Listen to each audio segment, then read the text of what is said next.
an atrocity against our children that are being abducted. They're being sold into slavery. A modern-day slave is speaking out about being forced to live and work on Florida streets.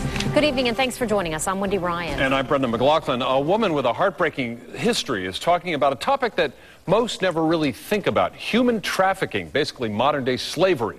The problem is getting worse in the Bay Area. She told our Don Gourmets about how she was recruited as a teenager and forced to work as a prostitute.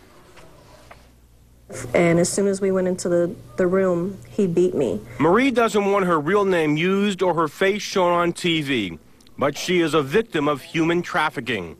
For 5 years, she was forced into prostitution.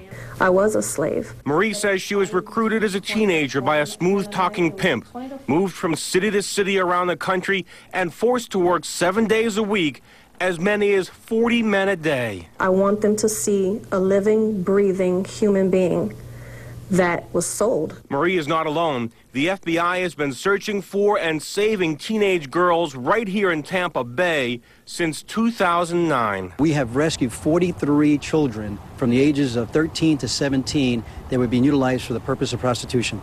These are kids forced into the sex trade. Absolutely. Slaves. In all essence, that's right. Which is why Marie is coming forward to tell her story. It's an atrocity against our children that are being abducted, and they're being sold into slavery daily. It's not just the sex trade. Many are forced to work construction or in restaurants.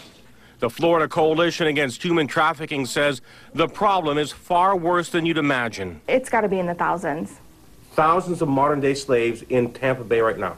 I think so. Marie managed to get away. One day she says she woke up, she had enough, and she just ran all the way here to Tampa, where she lives now. But for 5 years, Marie was a modern-day slave.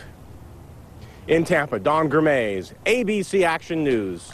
Well, Florida is one of the top 3 states in the country, and the amount of human trafficking in the Bay Area has certainly seen its share of cases, especially in the past 5 years. As of January of this year, a task force reports that some 25 local victims of the most severe forms of human trafficking were identified. There were 104 arrests and 37 convictions.